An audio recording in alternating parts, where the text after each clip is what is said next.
497장 497장입니다. 주 예수 넓은 사랑 그 크신 은혜를 나 힘써 전파함은 참 기쁜 일일세. 주 예수 복된 말씀 생명과 진리요 내 맘의 갈급함을 다 채워주시네. 예부터 전한 말씀 주 예수 크신 사랑 나 항상 전파하기 참 기뻐하도다. 이 말씀 전할 때에 내 맘이 기쁘고 그 말씀 전할수록 새 기쁨 넘치네. 구원의 복된 말씀 못 들은 사람이 세상에 많음으로 힘써서 전하세. 예부터 전한 말씀 주 예수 크신 사랑 나 항상 전파하기 참 기뻐하도다. 이 말씀 들은 사람 또 듣기 원하고 목말라 사모하니 그 말씀 진리라. 그 나라 영광 중에 나 부를 새 노래. 예부터 좋아하던 이 말씀뿐일세. 예부터 전한 말씀 주 예수 크신 사랑 나 항상 전파하기 참 기뻐하도다. 아멘. 하나님 말씀 마태복음 10장 1절부터 15절까지 말씀 함께 보겠습니다.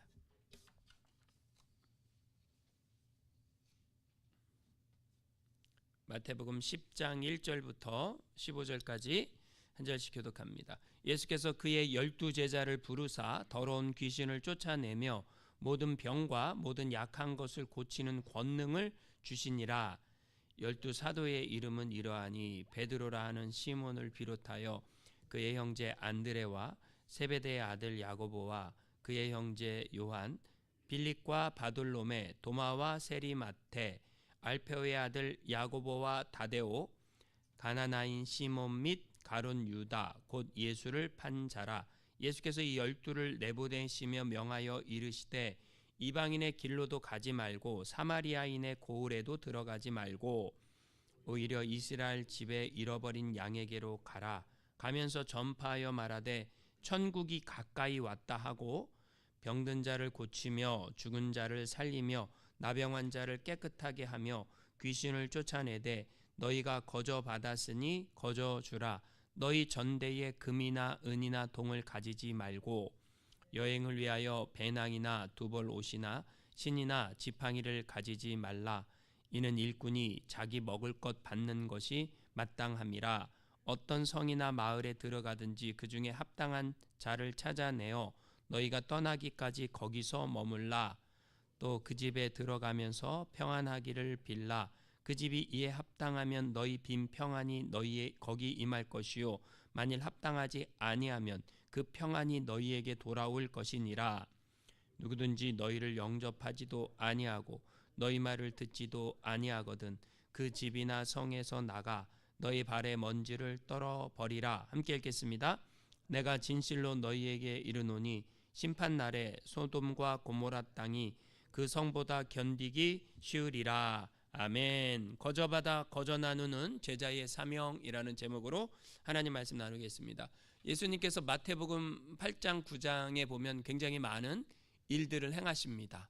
혼자 행했습니다. 혼자 병자를 고치고 혼자 귀신을 쫓아내고 예수님이 혼자 하셨잖아요. 근데 10장부터는 혼자 하지 않으십니다. 제자들을 불러서 함께 하십니다. 굉장히 중요한 거죠. 이제 예수님이 왜 제자를 부르시고 3년 동안 그들과 함께 하시면서 동고동락 하시는 거죠. 훈련을 시켰을까? 예수님이 혼자 하시면 더 쉽지 않나? 그죠? 근데 여러분 우리가 교회 공동체가 목사 혼자 해야 됩니까? 저는 어떤 때는 이런 생각이 들어요. 나 같은 사람 10명만 있으면 교회 공동체에 좀 일이 쉽겠다 이런 생각이 들어요. 그렇죠? 왜 그렇습니까? 아니 그렇게 좀 열정이 있는 사람이 좀 재능이 있는 사람이 뭔가 같이 이렇게 일을 하면 쉽겠다 이런 생각이 드는데 혼자 하지 않습니다. 함께 하는 겁니다. 예수님은 사역하시다가 이제 승천하셔야 돼요. 십자가에 달려 돌아가시고 부활하신 다음에 승천해야 되죠. 그러면 예수님의 그 사역을 이어받아 누가 그 사역을 감당해야 됩니까? 예수님이 승천 안 하면 더 좋을 수도 있어요. 왜냐하면 예수님 어차피 안 죽을 거니까 2000년 동안 혼자 다니시면서 복음을 전하면 이 세상에 있는 사람이 안 믿을 사람이 어디 있겠어요. 그죠? 근데 여러분 안 믿는 사람은 또 죽어도 안 믿습니다. 이게 신기한 거예요. 저 사람 착한 사람인데 저 사람 선한 사람인데 믿을 것 같은데 안 믿는 사람도 있지 않습니까? 저 사람 예수 믿으면 큰일 할 것 같은데 큰일 못해요. 하나님이 부른 사람만 하나님의 일을 합니다. 그렇죠? 그래서 얘가 여태까지 깨달은 게 뭐냐? 돈 있는 사람, 힘 있는 사람, 교만할 가능성 굉장히 높습니다. 안 그럴 것 같아요? 아닙니다. 돈 있는 사람은요, 돈으로 사람 조종하려고 그래요. 힘 있는 사람은요, 권세로 사람 조종하려고 합니다. 그렇죠? 그런데 여러분, 예수님이 그래서 제자를 부르시는데 단 한 명도 바리새인이나 서기관 중에 부르지 않아요. 이게 이상하지 않습니까? 우리가 생각하기에 바리새인이나 서기관들을 부르면 더 잘할 것 같아. 바리새인 서기관은 누군 줄 아시죠?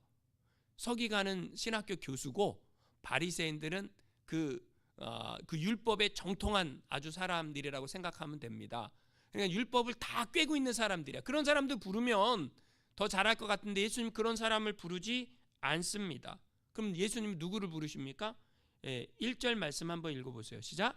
예수께서 그의 12 제자를 부르사 더러운 귀신을 쫓아내며 모든 병과 모든 약한 것을 고치는 권능을 주시니라. 여러분, 자, 제자를 불렀다 그러죠.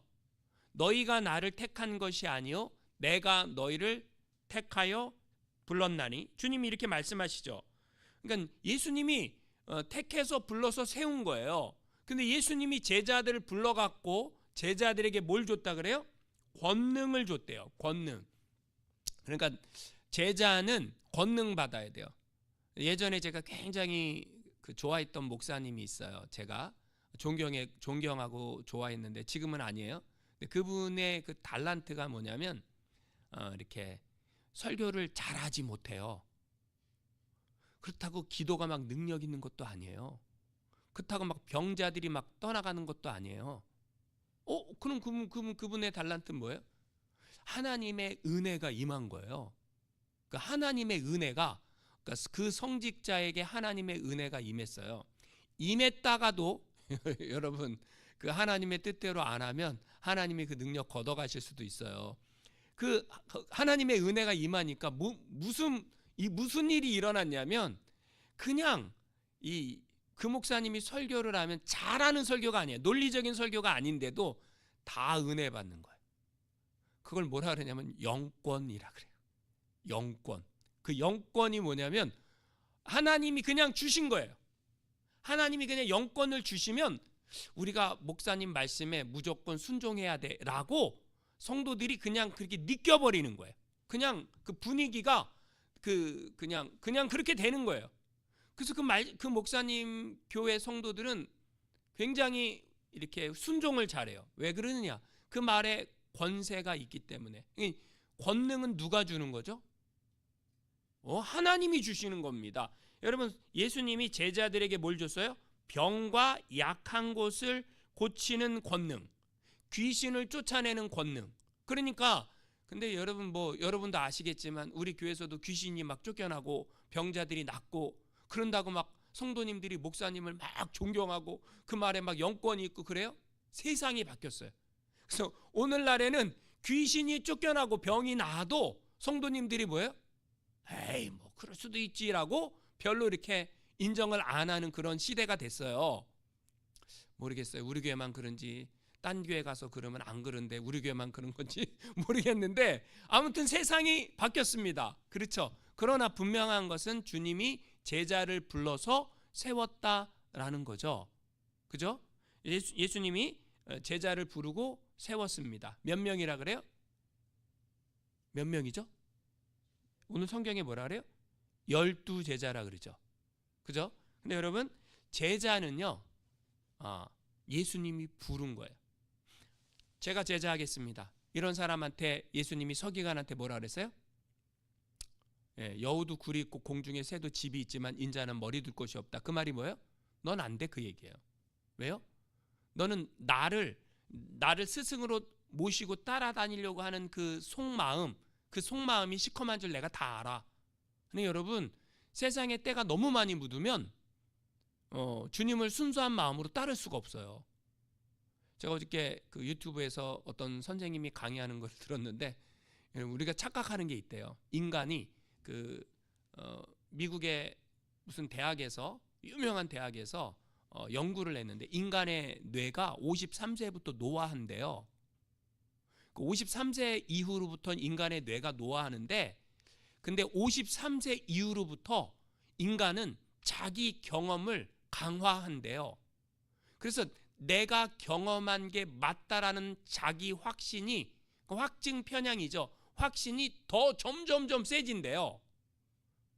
53세 이후부터 여러분이 생각하는 그 고집이 더 강해지고 세진대요. 근데 사실은 뇌가 53세 이후부터는 노화한대요. 60세 넘으면 무슨 판단을 할 때 자기가 판단하지 말래요.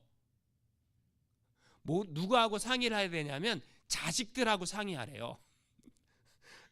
30 넘은, 그러니까 최소한 30 넘은 자식하고 상의를 해갖고 판단을 해야 정확한 판단이 되는데 60 넘은 70 대신 할아버지가 내 판단이 옳다라고 하면 큰일 난다.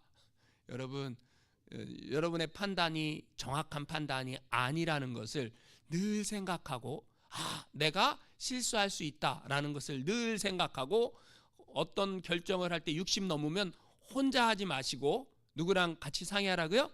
자식들하고 상의하고 기도하고 하나님께 물어보고 그런 결정을 해야 된다라는 거죠. 자, 여러분 제자는 예수님이 부르는 거예요. 내가 하겠다라고 하는 게 아니다라는 거죠. 근데 그 제자는 예수님이 불렀는데 태어나면서 제자예요? 훈련돼요? 왜 불렀어요? 훈련시키려고. 훈련시켜요. 지금 제자들 부름받은 이 사람들이 예수님이 30세쯤이잖아요. 누가복음에 보면 예수님의 나이가 공생이 시작할 때 30세쯤이라고 나오잖아요. 그러면 30세 대신 예수님이 제자를 부를 때에 50대, 60대를 불렀을 것 같아요? 20대, 30대를 불렀을 것 같아요? 여러분 50대, 60대, 70대는 안 불러요.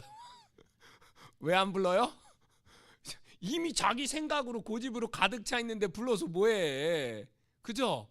이제 제가 신기한 거를 발견합니다. 우리 교회도 우리 유스 아이들이 유스 때에 은혜 받은 애들이 있어요. 성령 경험한 애들이 있지 않습니까? 근데 걔네들이 청년이 되면 그 성령 받은 애들은 그래도 11조하고 주일성수하고 하는 그 신앙의 모습, 하나님을 떠나지 않는 그런 신앙의 모습을 보여요. 그죠? 모르겠습니까? 그리고 여러분 제 아내가 이제 뭐 부흥회를 나가갖고 유스 아이들도 부흥회하고 하지 않습니까? 근데 걔네들이 유스 아이들 부흥회하면요, 걔네들이 은혜 받잖아요. 걔네들 교회 안 떠나고요, 교회 충성서는 읽고 냅니다. 근데요, 많은 부모들이 착각하는 게 교회 나가갖고 내 자식 출세시키겠다고, 그죠?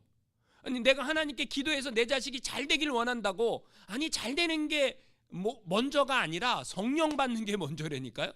그래서 걔네들이 성령 받고 은혜 받으면요, 나중에 어른이 되면 사람 구실합니다. 문제는 뭐예요? 부모들이 내 자식이 출세하고 성공하기를 원하는 사람들은 걔네들이 나중에 커갖고 출세하고 성공해도 부모한테 뭘 안 해요? 부모 공경을 안 합니다. 그러니까 자식이 의사가 되고 변호사가 되고 판사가 되고 뭐가 돼도요, 부모가 자랑은 하는데 속 한쪽에서는 막 쓰려. 왜 그래요?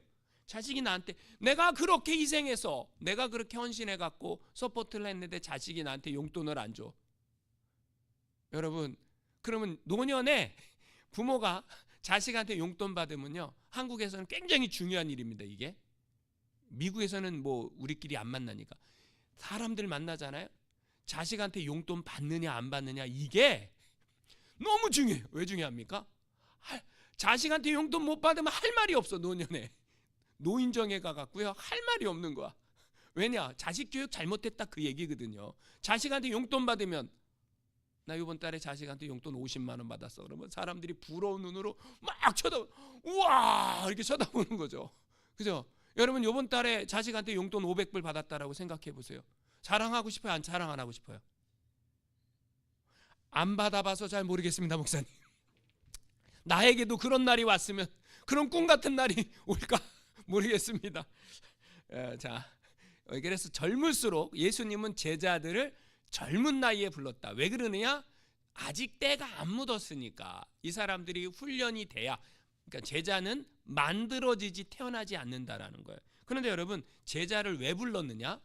그 이유가 2절에 나와요. 한번 읽어보겠습니다. 시작. 12 사도의 이름은 이러하니. 여기까지. 자, 보세요. 이상한 걸 발견했습니까? 그죠? 제가 지금 사도라 그랬죠. 1절에는 뭐라 그랬어요? 제자. 뭐야? 제자예요, 사도예요? 제자는 뭐고 사도는 뭐야? 그죠? 제자는 뭡니까?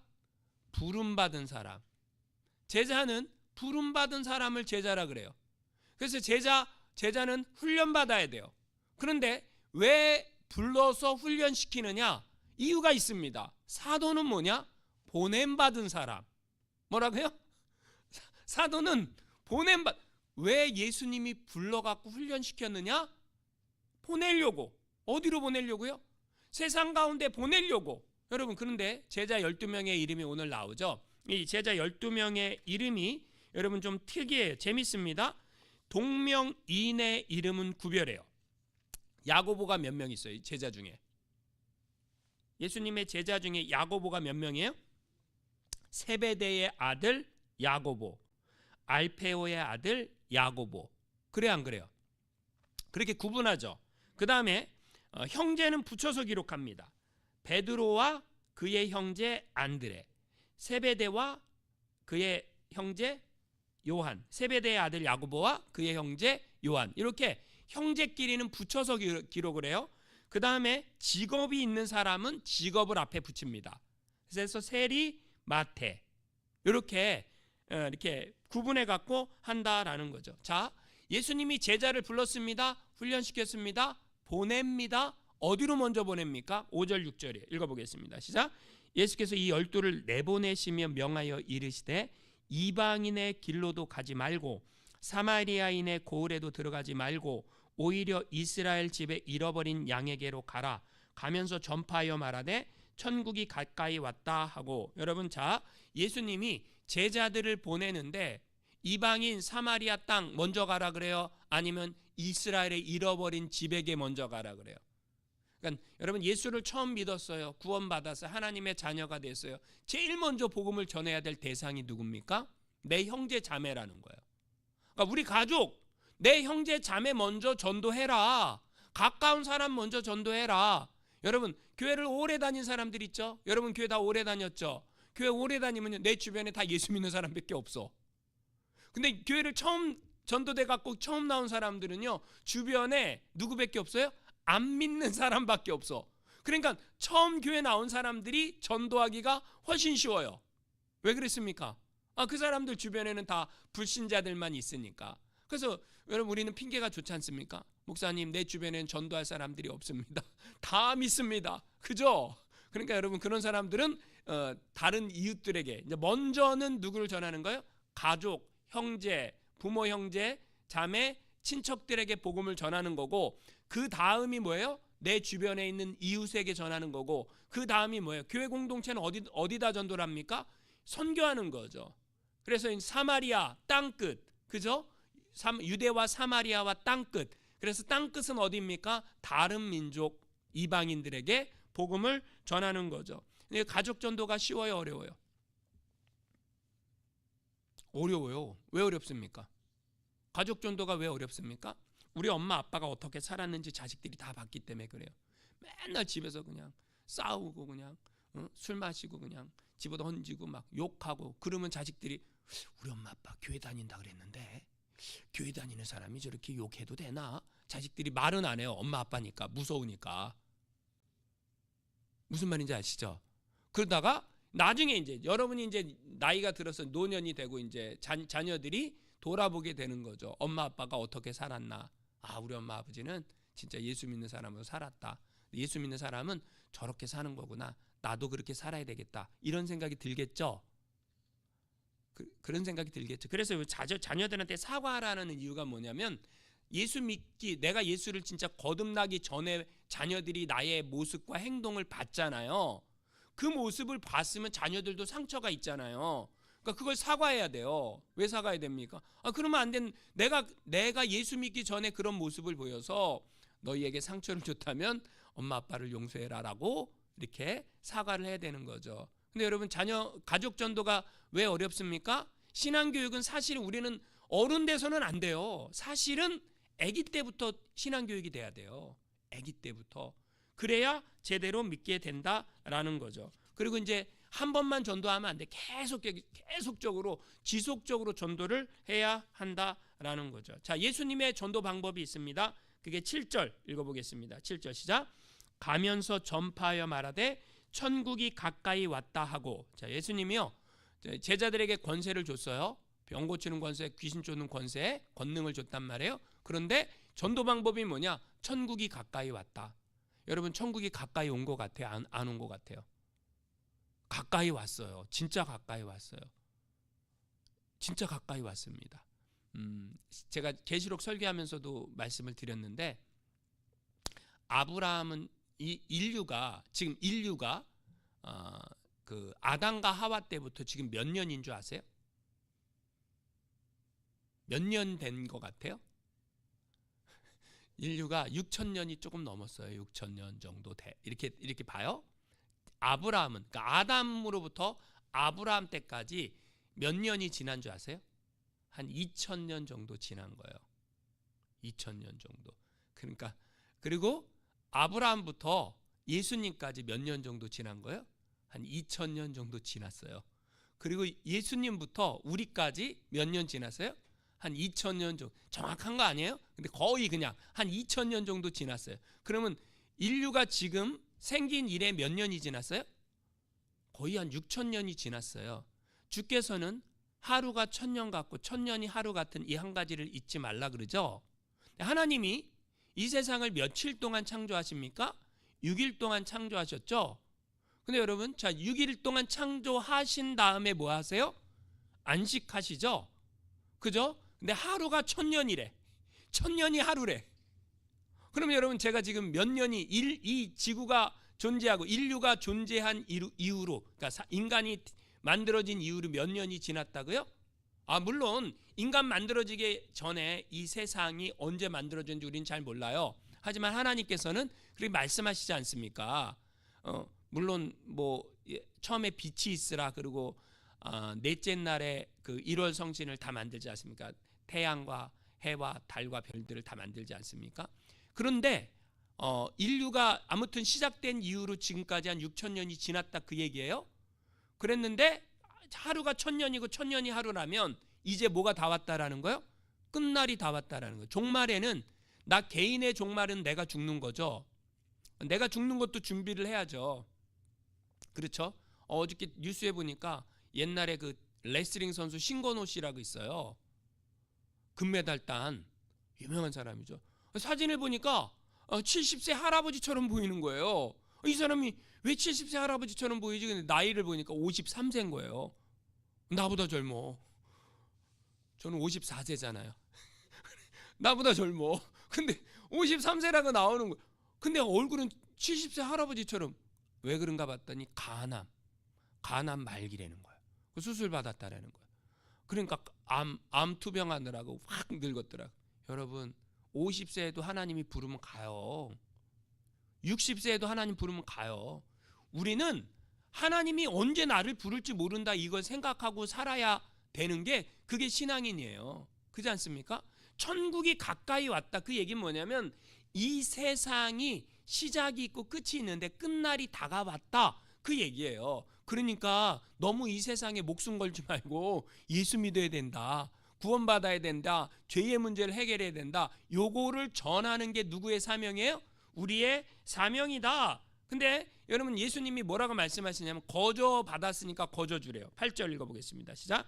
병든 자를 고치며 죽은 자를 살리며 나병한 자를 깨끗하게 하며 귀신을 쫓아내되 너희가 거저 받았으니 거저 주라. 여러분 자 제자들이 누가 하는 일이에요? 예수님이 했던 일이잖아요. 병자 고치고 죽은 자 살리고 나병한 자 치료하고 귀신 쫓아내는 거. 이거 누가 했던 일이에요? 예수님이 하셨던 일인데 이 일을 누구한테 맡긴다라는 거예요? 제자들이. 그러니까 제자들도 그 일을 한다라는 거예요? 못 한다라는 거예요? 한다. 그런데 그 일을 하면서 뭐 돈 받으라고요? 아니요.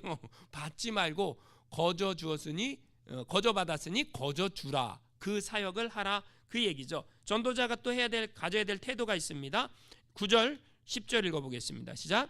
너희 전대에 금이나 은이나 동을 가지지 말고 여행을 위하여 배낭이나 두보롯이나 신이나 지팡이를 가지지 말라. 이는 일꾼이 자기 먹을 것 받는 것이 마땅함이라. 여러분 뭘 가지지 말래요? 금은동을 가지지 말래요. 그러니까 물질적으로 전도자는 금은동을 가지고 전도하는 게 아니라는 거예요. 누가 책임진다라는 거예요? 일꾼이 자기 먹을 것 받는 것이 마땅하다. 그러면 그 일꾼은 누가 먹이신다라는 거예요? 누가 먹여요? 그러니까 그러면 우리는 이제 이렇게 하는 거예요. 하나님이 하니까 어차피 우리는 헌금 안 해도 돼. 그런 거예요? 어차피 하나님이 다 먹이실 거니까 뭐 목사님 우리가 책임 안 져도 돼. 그냥 하나님이 하시지 뭐 우리가 하나? 그래요? 아닙니다. 하나님이 우리를 통해서 합력해서 다 같이 합력해서 공동체를 통해서 하나님의 일들을 이루어 가시는 거예요. 내가 안 한다고 뭐 하나님이 그렇죠. 내가 안 하면요. 나 말고 다른 사람을 통해서 하세요. 그러면 나한테 올 상급이 누구한테 가는 거예요? 그 사람한테 가는 거예요. 신앙의 원리가 그렇습니다. 내가 하면 나한테 상급이 오는 거고 다른 사람이 하면 다른 사람이 어차피 내가 안 해도 뭐 교회 굴러가. 맞아요. 그런데 내가 받아야 될 상급을 누가 받는 거예요? 그 사람이 받는 거예요. 그러니까 여러분 우리는 어떤 태도를 가져야 됩니까? 내가 하겠습니다. 하나님 나를 써주소서. 내가 하겠습니다. 할렐루야. 이게 하나님께 내가 상 받을 그런 신앙의 태도다라는 거죠. 근데 여러분 자 주님만 의자라는 거죠. 근데 주님이요 전도하면서 동역자와 함께 하래요. 11절 12절 읽어보겠습니다. 시작. 어떤 성이나 마을에 들어가든지 그 중에 합당한 자를 찾아내어 너희가 떠나기까지 거기서 머물라. 또 그 집에 들어가서 면서 평안을 빌라. 여러분 자 어떤 동역자를 찾아서 함께 사역하라라는 거예요. 바울이 그랬죠. 바울이 빌립보 전도할 때 거기에서 누굴 찾았어요? 루디아를 찾았죠. 사도행전 16장에 보니까. 그래서 그 루디아 집에서 빌립보 교회가 시작되지 않습니까? 전도하려고 하는데 어떤 집이든지 찾아가서 자 전도자가 뭘 빌라 그래요? 평안을 빌라라는 거예요. 이게 굉장히 중요한 거예요. 여러분 어느 집에 가면 여러분 기도하십니까? 저는 이제 어느 집에 방문하든지 먼저 앉아서 기도하잖아요. 그럼 뭘 기도하는 거예요? 그 평안을 기도하는 거예요. 이 가정에 주님의 평강이 임하게 해달라고, 이 가정에 하나님의 복이 임하게 해달라고 기도하지 않습니까? 그게 전도자가 해야 될 일이라는 거예요. 그런데 재밌는 말이 있어요. 13절이에요. 읽어보겠습니다. 시작. 그 집이 이에 합당하면 너희 빈 평안이 거기 임할 것이요 만일 합당하지 아니하면 그 평안이 너희에게 돌아올 것이니라. 무슨 말이에요? 자, 제가 어느 집에 신방을 갔어요. 근데 앉아서 평안을 빌었어요. 하나님의 은혜와 복을 빌었어요. 그러니까 우리는 축복만 하면 되잖아요. 근데 그 집이 그 복 받기에 합당하지 않는 집도 있다라는 거예요, 없다라는 거예요? 있다라는 거예요. 아, 하나님이 복을 주고 싶어도 이 복의 뚜껑을 막 하나님의 은혜가 막 쏟아지는데 복의 뚜껑을 닫고 있는 사람들이 있어요, 없어요? 있습니다. 그럼 복의 뚜껑을 닫고 있는 사람이 누군가? 이거 중요하지 않아요? 제가 알아냈어요. 이 하나님이 막 복을 막 부어주시는데 이 복의 뚜껑을 닫는 사람들이 누군가? 말을 뭐예요? 부정적으로 하는 사람들. 그 비판적인 말을 하고 있는 사람은 복이 안 임해요. 아무리 하나님이 복을 주시려고 해도 비판적이고 부정적이고 판단하고 욕하고 헐뜯고 다른 사람들 흉보고 이런 사람들에게는 아무리 하나님이 복을 주시려고 해도 그 복이 임하지 않아요. 그러니까 하나님이 막 복을 쏟아 부어주고 있는데 뚜껑을 자기가 닫고 있는 거야. 내가 그 복을 받을 뚜껑을 닫고 있는 거야. 그럼 뚜껑을 열어야죠. 뚜껑을 열어야 하나님의 복이 임한다라는 거죠. 여러분, 평강은 뭐죠? 샬롬이죠. 샬롬을 빌어라. 근데 여러분, 자, 예수님이 재밌는 얘기를 하시는 거예요. 14절 15절 읽어보세요. 시작. 누구든지 너희를 영접하지도 아니하고 너희 말을 듣지도 아니하거든 그 집이나 성에서 나가 너희 발에 먼지를 떨어버리라. 내가 진실로 너희에게 이르노니 심판날에 소돔과 고모라 땅이 그 성보다 견디기 쉬우리라. 너희를 영접하지 않고 말을 듣지 않는 사람이 있다 그래요, 없다 그래요? 있다는 거예요. 그러면 영접하는 사람도 있지만 영접하지 않는 사람도 있다라는 거예요. 그러면 발에서 먼지를 털어버리라는, 그 성을 떠나면서. 여러분, 우리가 전도할 때 다 믿을 거라고 생각하지 마세요. 그냥 이 사람은 안 받아들이는구나. 그러면 내가 발에서 먼지를 털어버리면 돼요. 예수님이 좀 심각한 얘기를 하세요. 그 심각한 얘기가 뭐냐면 소돔과 고모라가 그 성보다 견디기 쉬우리라. 그 말이 뭐예요? 소돔과 고모라에 임했던 하나님의 심판은 아무것도 아니라는 거예요. 그거보다 어마어마한 불심판이 기다리고 있다라는 거예요. 그러면 제가 봤을 때 만약에 전 세계로 놓고 보면 어디에 그런 불심판이 임할 것 같아요? 죄송합니다. 프랑스 파리, 미국은 샌프란시스코. 왜 목사님 막 그런 도시를 찍으세요? 호주는 시드니. 제가 지금 얘기한 이 세 곳의 특징이 뭘까요? 맞추면 500원. 이 세 도시의 가장 큰 특징은 동성애 파티와 퍼레이드가 있는 도시라는 거예요. 하나님이 이런 도시들을 아주 심각하게 심판할 날이 곧 올 거예요. 그러면 우리가 예수 믿는다라는 건 그런 걸 알고 믿는 거예요. 그러니까 예수님 말씀은 소돔과 고모라 같은 심판, 그거보다 더 심한 심판을 받으라는 거예요? 받지 말라라는 거예요? 받지 말아라. 예수 제대로 잘 믿어야 된다. 전도자의 삶을 살아야 된다. 저와 여러분이 우리가 하나님께로부터 구원이라는 은혜를 거저받았으니까 우리도 이 구원에 받은 은혜를 예수 안 믿는 사람들에게 전하는 그런 복된 삶 살아가시기를 주님의 이름으로 축원합니다. 우리 함께 기도합니다. 하나님 아버지, 우리를 사랑하셔서 영원히 죽을 수밖에 없는 우리를 선택하시고 부르시고 하나님 자녀 삼아 주셨습니다. 내가 구원에 거저받은 은혜의 사람입니다. 하나님, 이 복음을 듣지 못하고 죽어가는 영혼들이 많이 있습니다. 주님, 우리가 복음을 전하여 영혼을, 생명을 살리는 그 일에 쓰임받는 축복의 통로로 쓰임받게 하여 주시옵소서. 우리 교회가 하나님 나라 확장하는 그 일에 축복의 통로로 쓰임받는 은혜가 있게 하여 주시옵소서. 예수 그리스도의 이름으로 기도합니다. 아멘. 하늘에 계신 우리 아버지여, 이름이 거룩히 여김을 받으시오며 나라가 임하시오며 뜻이 하늘에서 이루어진 것 같이 땅에서도 이루어지이다. 오늘 우리에게 일용할 양식을 주시옵고 우리가 우리에게 죄 지은 자를 사하여 준 것 같이 우리 죄를 사하여 주시옵고 우리를 시험에 들게 하지 마시옵고 다만 악에서 구하시옵소서.